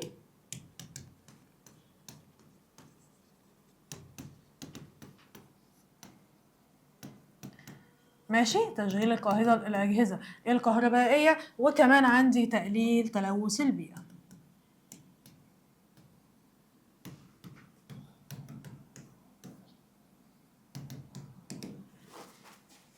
استخدام الآلات الزراعية الحديثة في المنزل، لا معلش هي مش في المنزل، هي في المستقبل. اشطبها معايا واعملها معايا في المستقبل. ايه نتيجة لكده؟ طبعا نتيجة لكده ان هي هيحصل فيها ايه؟ لما انا استخدم الآلات الزراعية دي هيحصل ايه؟ لما انا قلت لك ان انا ممكن يبقى عندي روبوت يزرع لي كل حاجة، ده هيعمل ايه؟ طبعا هنا زراعة المنتجات، زراعة المنتجات أسهل وأسرع. كمان عندي زيادة الإنتاج، وكمان ترشيد استهلاك المية، يعني المية هتكون عندي قليل. طيب لو قلنا هنا ايه العلاقة بين المناطق الصناعية وتلوث البيئة؟ خلي بالك ما العلاقة ده أسهل حاجة انت في حياتك انت ممكن تجاوبها، لأنه مش محتاج تجيب إجابة من بره. انت بتعمل ايه؟ يعني انت بتشيل الواو وبتحط في النص كلمة أو كلمتين. فانت مثلا بتنزل لي هنا المناطق الصناعية دي، تمام، وسيب لي مسافة عشان تحط لي كلمتين صغيرين، وحط الكلمة الباقية اللي هي ايه؟ اللي هي تلوث البيئة. فالمناطق الصناعية بتعمل ايه في تلوث البيئة؟ طبعا المناطق الصناعية تقوم بتلويث البيئة أو سبب في تلويث البيئة. بس كده خلاص خلصنا. الطائرات الصغيرة والسوق، طبعا هنا الطائرات الصغيرة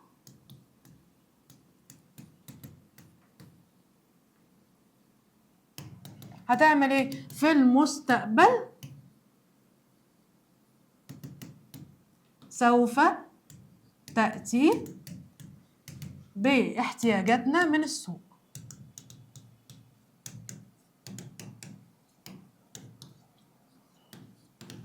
تمام. ايه العلاقة بين الذكاء الاصطناعي والمستشفيات؟ قلنا هنا ان هيكون في أجهزة. المستشفيات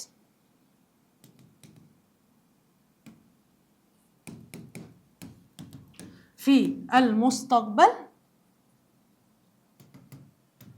سوف تقوم على الذكاء الاصطناعي.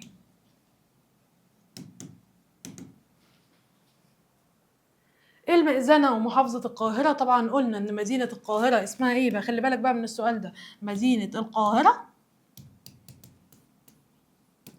تمام، يطلق عليها مدينة الألف مئذنة. محافظة القاهرة والطابع الأثري، احنا قلنا ان الدولة بتعمل ايه؟ بتحافظ على طابعها الأثري، يبقى تحافظ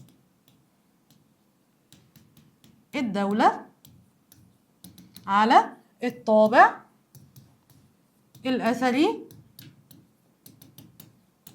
للقاهرة. طب ليه بتعمل كده؟ لتطويرها. ايه العلاقة بين الأحداث المهمة وشعار المحافظة؟ احنا قلنا هنا شعار المحافظة بيعبر عن أحداث مهمة.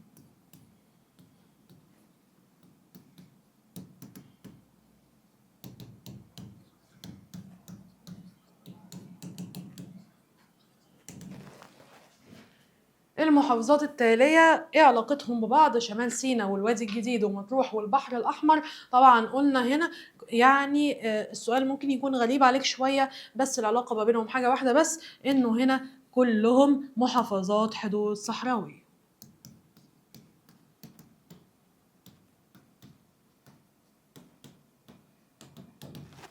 ايه علاقة وادي الجديد ومساحة مصر؟ طبعا هنا قلنا إن الوادي الجديد أكبر محافظات مصر.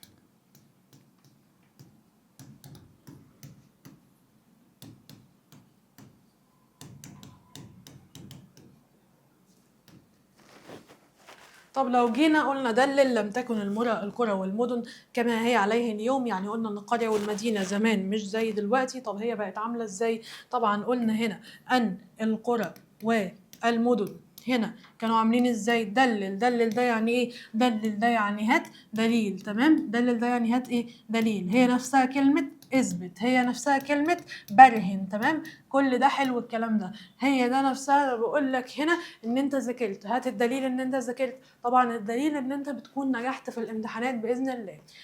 طيب القرى والمدن بقى كانوا عاملين ازاي؟ كانوا عاملين ازاي؟ ها نيجي نشوف مع بعض. قلنا هنا كانت عندي المنازل ضيقه، لا مش ضيقه، بسيطه. تمام. طب قلنا الطرق، هي دي بقى اللي ضيقه، ضيقه وغير ممهده. وكمان عندي وسائل المواصلات، مالها وسيلة المواصلات؟ كانت عاملة ازاي؟ محدودة. شهدت المدن تطور كبير مع مرور الزمن، يعني هل المدن فعلا اتطورت ولا هي لسه زي زمان؟ لا يا ميس اتطورت. طب اتطورت ازاي؟ طبعا بقى عندي هنا المنازل واسعة، يعني بدل ما في منازل بقى عندي ايه؟ بقى عندي المباني العالية. يبقى بدل ما نقول المنازل واسعة هنقول المباني العالية. وكمان هنقول ان الطريق عندي بقى ماله؟ الطريق لما بدل ما كان ضيق وغير ممهد، لا بقى طرق ايه؟ واسعة وغير ممهدة. وبقى عندي وسائل متنوعة، وسائل مواصلات متنوعة.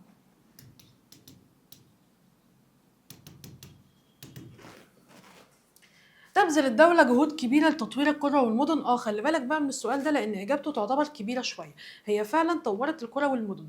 طيب عملت إيه عشان تطور القرى والمدن؟ طبعا هي طورت حاجات كتير. طب تطوير إيه بقى؟ قال لك تطوير، بص بقى نحاول نلخصها. تطوير محطات. طبعا هو لو جالك السؤال ده هو استحاله ان هو يجي لك ويقول لك هات الخمس اجابات، لان طالب رابعه ابتدائي بيجاوب بس الاجابات بتاعته بتكون مثلا سطر اخره قوي سطرين، فمش هيجي لك يقول لك هات الخمسه. فلو جه السؤال ده يقول لك هات دليل واحد بس، هات لك اتنين بس، فبالتالي لازم اننا نبقى عارفين منها واحد او اتنين على الاقل. طب هي طورت محطات ايه؟ طبعا طورت محطات الري والصرف. تمام، زي مين؟ زي الجبل الاصفر بالقليوبيه. طب وتطوير ايه كمان؟ تطوير المناطق العشوائيه.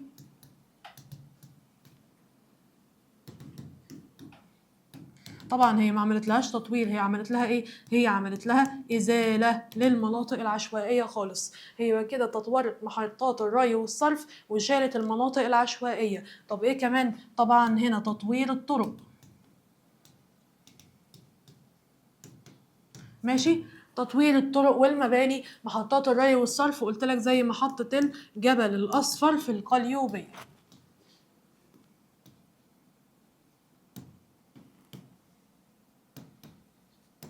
تمام، والمناطق العشوائيه قلت لك زي بشاير الخير. تمام تمام. عملت ايه كمان؟ عملت مدن جديده.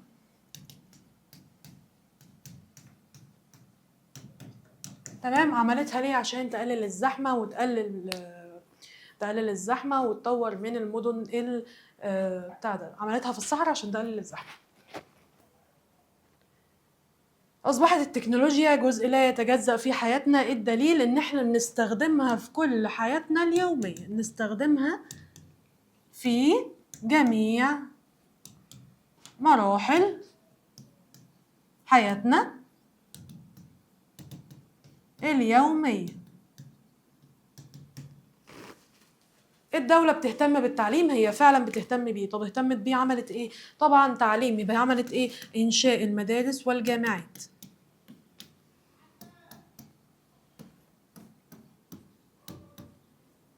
طيب عملت ايه كمان؟ وتطويرها. طب ليه عملت كده؟ قلنا للحصول على تعليم أفضل.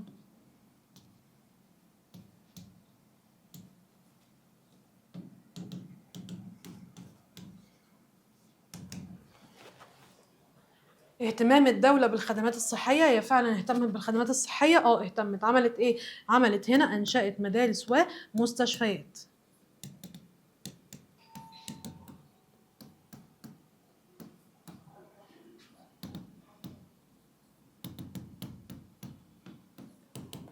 وتقديم العلاج للسكان. المدرسة والشرطة بتقدم الخدمات، طبعا بتقدم خدمات. المدرسة بتقدم التعليم للأفراد، المستشفى الكشف والعلاج عن الأمراض. طبعا أنا بكتب كده عادي عشان أقدر إن أنا ألخص عليك الدنيا، لو أنت عايز تكتب في السطور دي اكتب. يبقى الكشف والعلاج عن الأمراض. الشرطة بتعمل إيه؟ طبعا الشرطة بتقدر إنها توفر الأمن والأمان للسكان. مركز الحماية المدنية بيقدم خدمات، أيوة هو بيقدم خدمات كتيرة. زي إيه؟ قلنا هنا إن هو بيقوم بإطفاء الحرائق.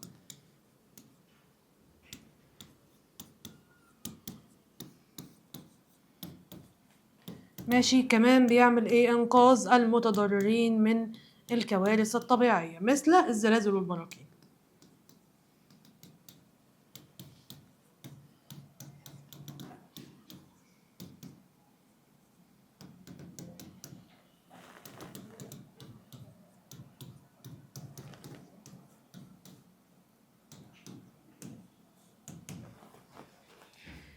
السوق بيقدم خدمات تجارية، أيوة هو فعلا بيقدم خدمات تجارية. قلت لك السوق ده اللي هو مكان احنا بنروح نشتري منه، السوبر ماركت زي فتح الله زي كازيون زي غيره زي غيره. مكان اللي هو السوق العادي، سوق الحضرة، سوق أي حاجة.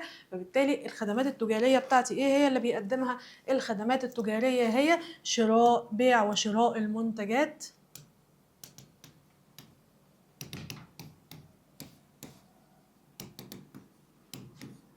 اللازمة للسكان.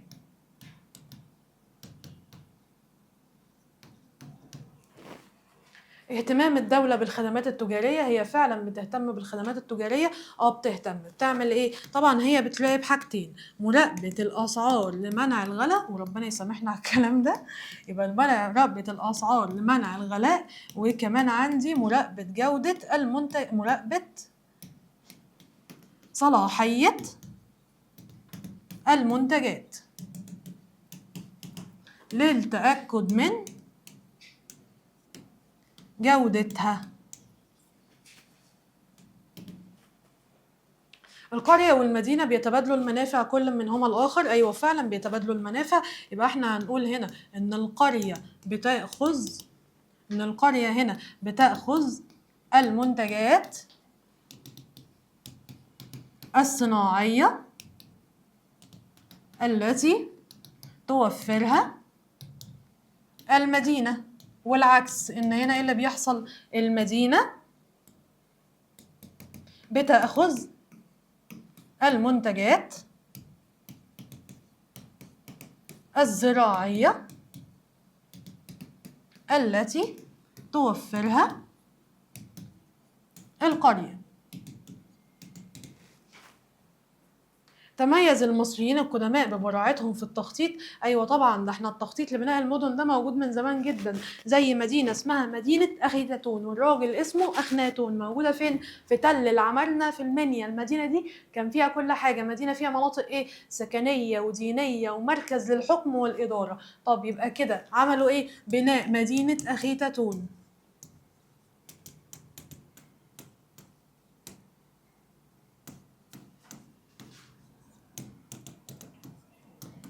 القاهرة اشتهرت بعدة أسماء، أيوة أسماء كانوا كتير، اللي هي اسمها إيه؟ اسمها جوهرة الشرق.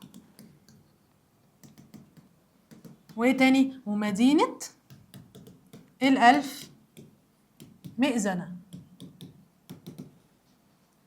تختلف المحافظات من حيث المساحة، طبعا هم كلهم مش زي بعض، احنا قلنا في محافظات كبيرة جدا وفي محافظات صغيرة جدا، فإذا الإجابة إن أكبر المحافظات مين؟ الوادي الجديد. يبقى أكبر المحافظات مين؟ الوادي الجديد.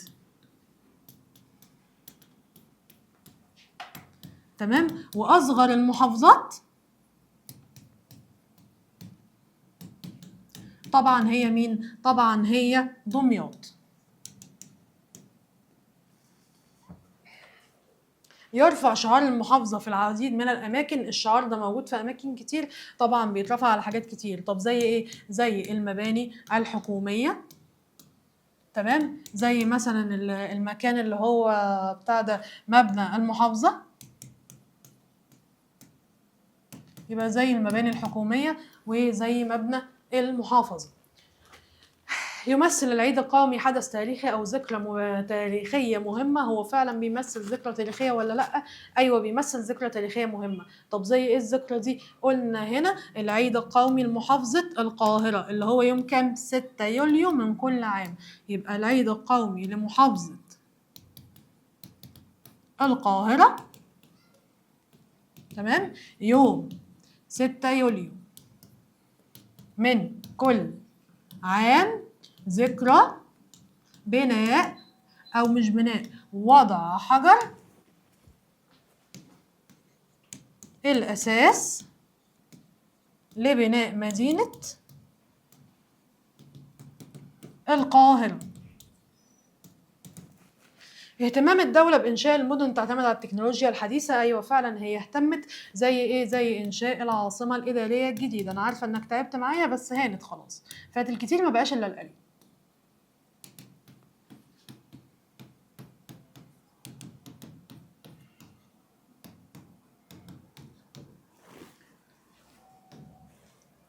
تطور المدن سلاح ذو حدين. ايوه، لان احنا قلنا ان ده بيوفر لك حاجتين. طبعا قلت ان هو بيوفر مميزات، المميزات دي زي اللي هي بتوفر فرص عمل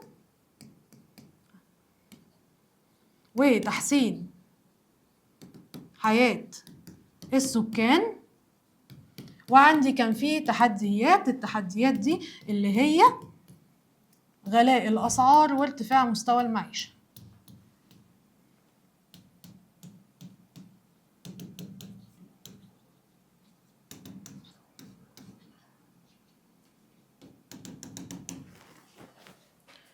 للماضي أهمية كبرى للمستقبل. طبعا مهم جدا. ازاي مهم؟ لأن هو لبناء المستقبل لازم يجب التمسك بقيم الماضي. يبقى عشان أبني المستقبل لازم يحصل إيه؟ يجب التمسك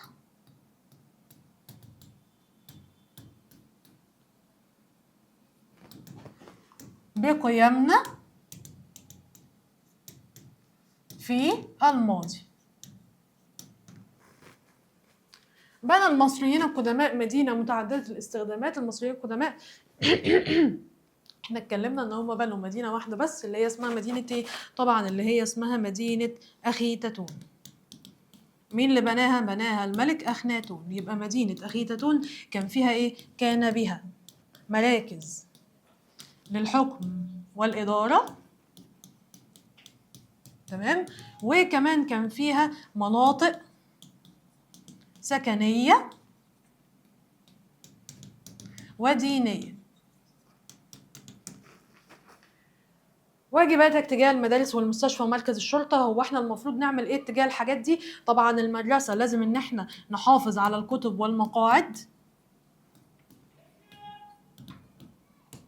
ممكن السؤال ده يجيلك في الامتحان فركز عليه كويس قوي، فاذا السؤال ده كمان مهم، تمام. يبقى لازم نحافظ على الكتب والمقاعد وعدم الكتابة على الجدران.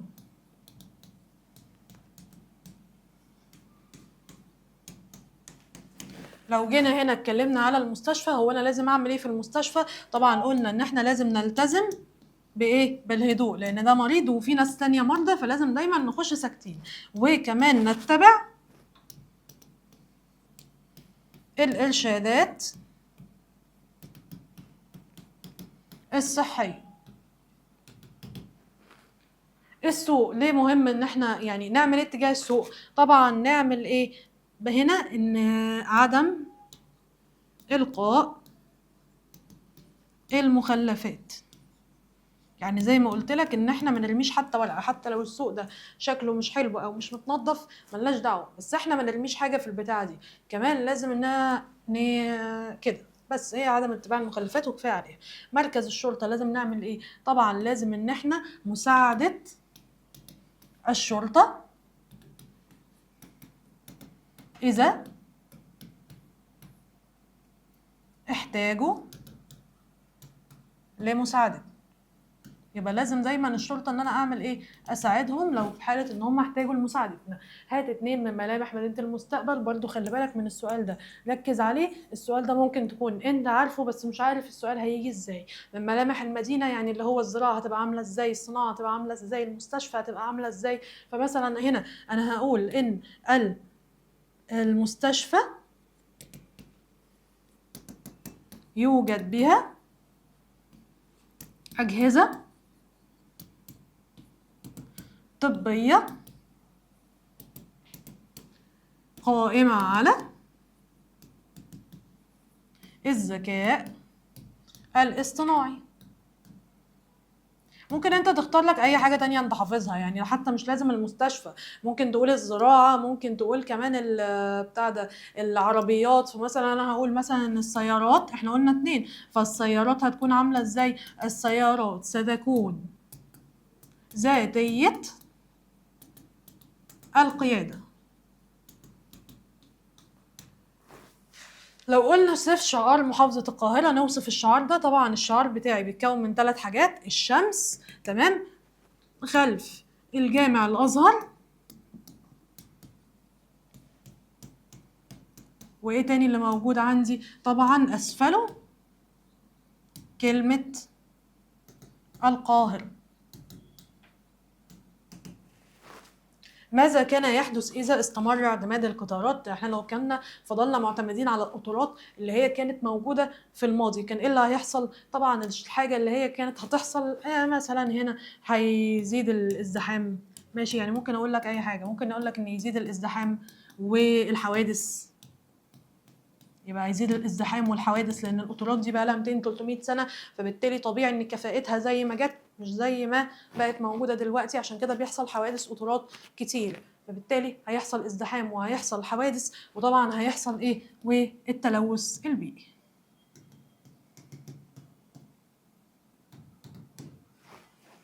استخدام، لو ما استخدموش المزارعون آلات حديثة في المستقبل طبعا ولا هيزيد إنتاج ولا غيره، ويبقى هنا لم يزيد الإنتاج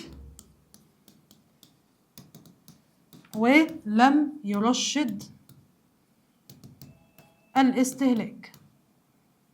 لمين؟ للمية.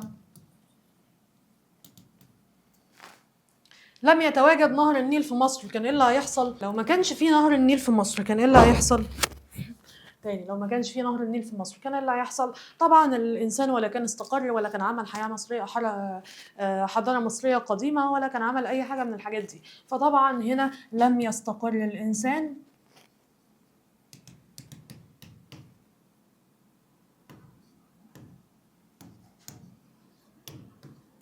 وما كانتش قامت حرفه الزراعه. لم تقوم حرفه الزراعه. ان احنا اصلا يعني تخيلوا حياتكم كده من غير نهر النيل، الدنيا تبقى عامله ازاي؟ صحراء خالص. فبالتالي ما كانتش قامت وما كانتش هتبقى عامله الزراعه. اهملت الدوله تطوير جهاز الشرطه، لو ما كانتش بتطورها وبتحط له كاميرات وبتراقب الاجهزه طبعا هنا لم يحققوا الامن والامان.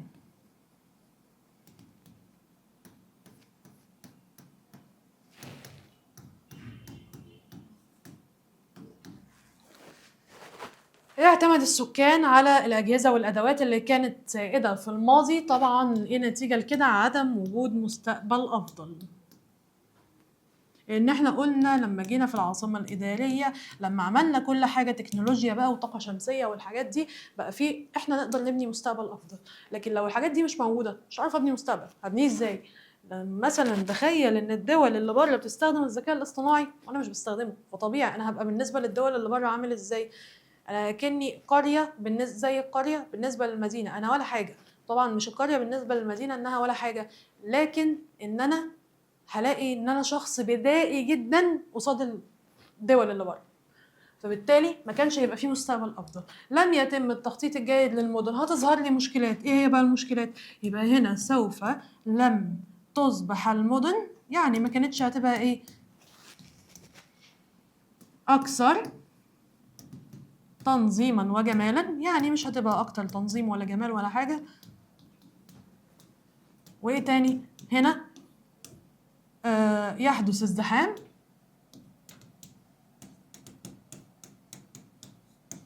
تمام، هيحصل زحمه، وكمان هيحصل ايه؟ هيحصل زحمه وكمان هيحصل ايه؟ مش هنوفر الخدمات الاساسيه.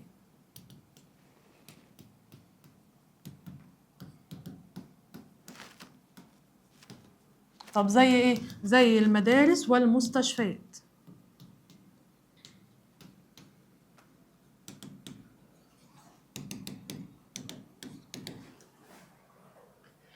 دورك تجاه كل ما تركه لنا الأجداد من القيم. طبعا احنا دورنا اننا نعمل ايه؟ لازم اننا التمسك بالقيم التي تركها لنا الأجداد. يبقى احنا علينا ان احنا نتمسك بالقيم دي، يبقى التمسك بالقيم التي تركها لنا الأجداد.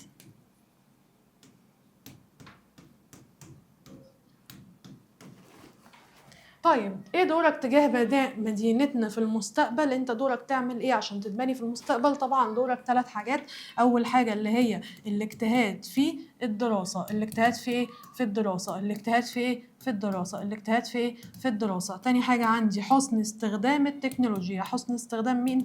التكنولوجيا. حسن استخدام مين؟ التكنولوجيا. تمام، يبقى احنا نحسن استخدام التكنولوجيا. طبعا لازم هنا تالت حاجة اننا نعمل احترام للقوانين.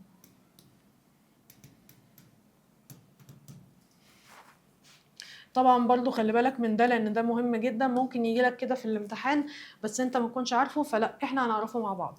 اخر حاجه عندنا وهي المحافظات. احنا صنفنا المحافظات بتاعنا ل3 حاجات. يا اما عندي وجه بحري، تمام، حل معايا الخريطه بقى بايدك عشان تذاكرها معايا. وجه بحري، يا اما عندي محافظات وجه قبلي، يا اما عندي هنا محافظات اسمها حدود صحراويه. بص يا حبيبي، هو هنا المحافظات اللي موجوده زي اللي موجوده عند الدلتا دي مش هيجيبها لك في الامتحان. هنا ليه؟ هو هيجيب المحافظة اللي عينك تكون انت شايفها كويس، فبالتالي هنا ممكن يجيب لك من الحدود الصحراوية، ممكن يجيب لك من الوجه القبلي، ممكن يجيب لك من الحاجات اللي هي واضحة عينك شايفاها. طيب احنا اتفقنا على ايه؟ اي محافظة اخرها ايه، يعني اي محافظة اخرها يه وته مربوطة تبقى وجه بحري ولا قبلي؟ لا، هي وجه بحري. طب اي محافظة ما عندهاش بحر وعندها نهر النيل بس؟ طبعا تبقى وجه قبلي. طب اي محافظه اعرف من خلالها اروح لدوله تانية تبقى حدود صحراويه. طب قبل المحافظات ما تيجي كده نوزع البحار، طبعا خدناها ان فوق في الشمال كان عندي بحر اللي هو البحر المتوسط، يبقى كده فهو في الشمال كان عندي بحر اللي هو بحر المتوسط، وفي الشرق كان عندي بحر اللي هو البحر الاحمر. تمام. طيب واللي هنا شبه جزيرة سيناء قلت لك متقسمة ل2، لو أنا فوق يبقى أنا في الشمال، يبقى اللي فوق اسمها إيه؟ اللي فوق اسمها شمال سيناء. اللي فوق اسمها شمال إيه؟ سيناء. واللي تحت اسمها جنوب سيناء. يبقى كده شمال سيناء وجنوب سيناء، دي كده شبه جزيرة سيناء. قلت لك البحر الأحمر جنبه محافظة على اسمه، تبقى دي محافظة البحر الأحمر. تمام. طيب عندي محافظات تانية بس استنى عليا، ده كان عندي خليجين هنا، اللي هنا جوه ناحية قناة السويس، يبقى كده ده اسمه خليج السويس. يبقى كده ده اسمه خليج ايه؟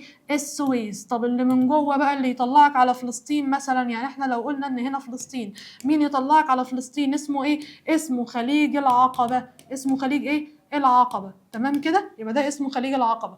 خلاص خلصنا البحر المتوسط، خلصنا الجزء ده خالص. طيب قلنا في مدن بتطل على قناة السويس، مين هم؟ بورسعيد، الإسماعيلية، السويس. يبقى مين هم؟ بورسعيد والإسماعيلية والسويس. تمام. خلي بالك ممكن يجي يسألك على السويس، لأن يقول لك مدينة تعرضت للعدوان الإسرائيلي. ممكن يجي يسألك إن هنا في مدينة صحراوية اللي هي مدينة إيه؟ الخارجة. الخارجة دي فين؟ في الوادي الجديد. يبقى الوادي الجديد لو جالك قال لك عايز محافظة تبقى الوادي الجديد، لو عايز مدينة تبقى الخارجة. تمام. احنا خدنا الوادي الجديد دي من الحدود الصحراويه. طب اللي فوق عند البحر هي محافظه مطروح. ممكن كمان يسالك اكتر على مين؟ على اسكندريه، بتيجي كتير في الامتحانات، يبقى هي مين؟ اسكندريه. طب واسكندريه جنبها البحيره، اهي اسكندريه والبحيره واضحين فيعرفوا ان هم يشوفوا. يجي لك يسالك اكبر محافظه الوادي الجديد، اصغر محافظه عندي هي دمياط، فبالتالي ممكن يجي يسالك على دمياط، انت خليك عارف انها اصغر محافظه موجوده عندك. يبقى ادي اسكندريه وادي البحيره. طبعا هنا كفر الشيخ، الغربيه، المنوفيه. طيب نسيبنا بقى من الحاجات اللي اخرها ايه دي لانها مش هتيجي في الامتحانات. اللي هيجي هي المحافظات اللي عينك تعرف تشوفها. تعالوا نكمل المحافظات اللي تعرف تشوفها. اكتر حاجه كمان بيجيبها هي القاهره، قلت لك بيطبل لها كتير فهي بتيجي لانها العاصمه القاهره، واحده نازله سحليقه فهي مين؟ الجيزه. هي مين؟ الجيزه. طيب تحت الجيزه بني سويف، تحت الجيزه بني سويف، تحت الجيزه بني سويف، واللي تحتها عندي الفيوم. الجيزه فيوم بني سويف. والمنيا تمام اللي واخده سوا واحد هي مين؟ المنيا. واللي تحتها على طول هي مين؟ اسيوط. المنيا، اسيوط، وسوهاج. المنيا، اسيوط، وسوهاج. المنيا، اسيوط، وسوهاج. قنا، الاقصر، اسوان. تمام. يبقى هم دول المحافظات اللي يجولك في الامتحان. القاهره يطبل لها كتير جدا، يعني هيجيلك اساسي ممكن يجي القاهره في الامتحان. اسكندريه طالما عند البحر المتوسط يبقى كده هيسالك على اسكندريه كتير. مطروح، طب احنا كنا قايلين ان في مدن عند نهر النيل، تمام، زي مين؟ زي القاهره واسوان. خلي بالك من حاجه، ادي اسوان كان عندي فيها بحيره اللي هي البحيره الوحيده اللي خدناها، اللي هي بحيره ناصر. اللي هي بحيره ايه؟ ناصر. اللي هي بحيره ايه؟ ناصر. يبقى احنا كده عرفنا المحافظات وعرفنا شكلها فين. اقعد كرر الخريطة مع نفسك، خلي عينك تشوف الخريطة على طول، وزع دايما كل شوية الخريطة. وبكده انا رجعت معاك الخريطة، رجعت معاك الوحدة التانية. تقدر تدخل يا بطل وانت داخل ومقفل وحاطط في بطنك بطيخة صيفي، وهتلاقي الامتحان سهل جدا بإذن الله، والدنيا هتبقى معاك حلوة جدا بإذن الله. حابة اسمع رأيكم، وحابة بتاع ده لو في اي حد واقف معاه حاجه يقدر ان هو يبعت لي ويتواصل معايا، وانا اكون معاكم باذن الله. انت هنا كان معاك ميس خلود طه، وحضرتك في الجغرافيا. باي باي.